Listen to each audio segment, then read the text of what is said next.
There's one sure thing in this uncertain world. A gharry ride will always take you to places where there's excitement tinged with sun-drenched history. You're on the coast of the Mediterranean, that compelling sea where civilization and romantic living grew side by side. The Pict's magic carpet has transported you to the mosques and minarets that conjure up an Arabian Nights atmosphere, where magic carpets were always a picture book part of life. For we've left Europe. This is the strange city where Western concepts and Middle Eastern magic are superimposed. It was a horse like ours over 2,000 years ago that brought Alexander the Great here to found this city in his name. Alexandria, Egypt's beguiling seaport, captured in turn by Romans, Turks and Arabs, as this old fort reminds us, silently.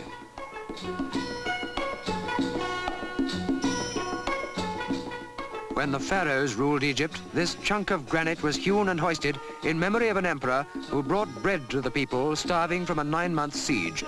The Sphinx looked inscrutably on, while in the course of centuries, one of the many mouths of the Nile, which flowed into Alexandria's fishing harbour, got silted up and lost.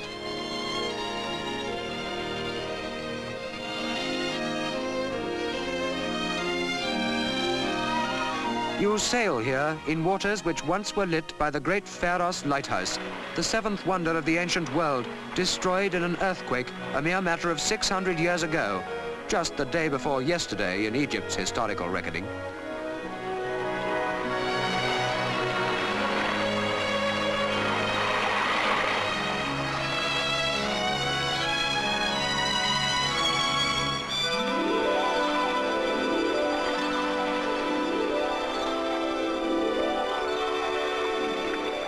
To what particular century would you attribute these fishermen? They, or others like them, were doing just this before the lighthouse island was joined by the river's rich deposits to the mainland to become a busy part of a bustling modern town. Nobody must tell them they're out of pace with the streamlined city, because they too are part of Egypt's ancient romance that posterity will want us to preserve.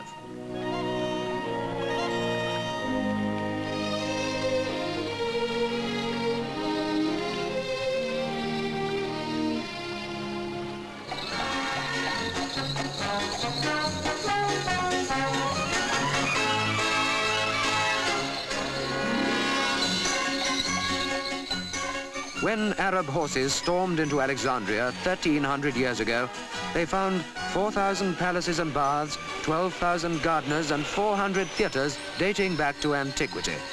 But there are surprisingly few ancient traces left here, where 15 miles of corniche give a south of France look to the seafront road that leads east, where we're heading, to the palm-girt Montaza Palace, where ex-King Farouk disported himself in luxury.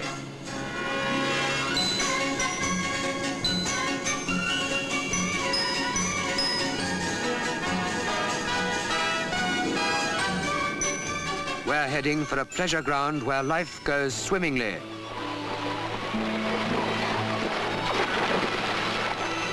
Once, this was the king's private beach, exclusive to his chosen favorites. Today it belongs to everyone. They're famous, the beaches of Alexandria.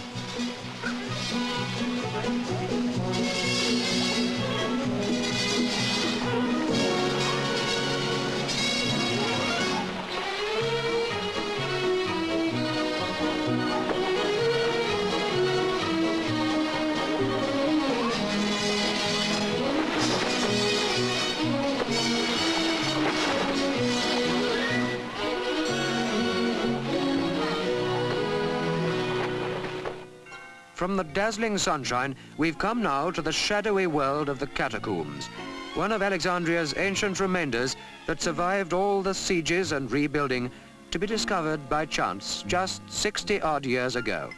A burial place hewn out of the living rock and dating back through Greek and Roman times to the days of the pharaohs, when snakes and crocodiles were gods.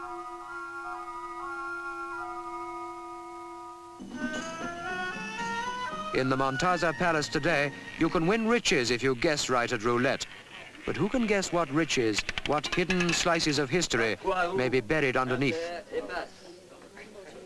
Faites vos jeux. Faites vos jeux, s'il vous plaît.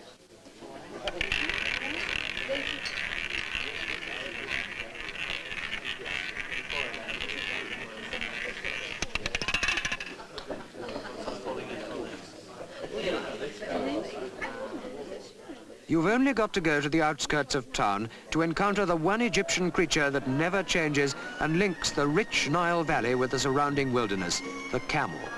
From the western desert away to Upper Egypt, there are camel sales like this one near Aswan, the key market for trade with the Sudan.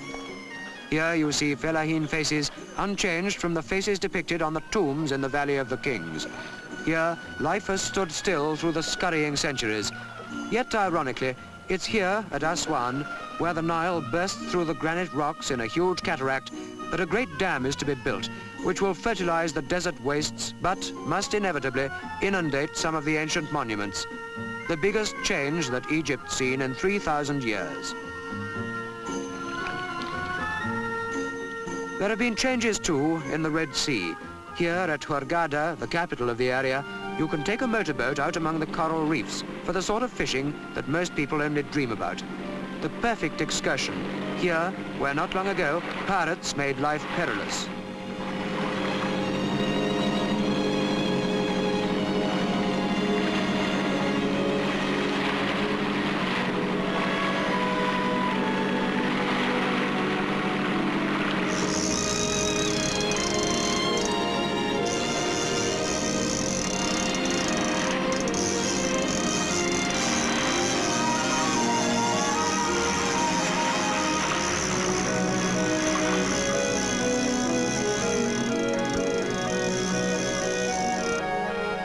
Changes too in the life of the local fishermen. Paraffin lights are the only concession they'll make to modernity as they put out at dusk to lure the self-same fishes that their ancient ancestors speared by the light of flares. There's no carpet more magical than the liquid carpet of the Red Sea when twilight puts its inimitable patterns into it.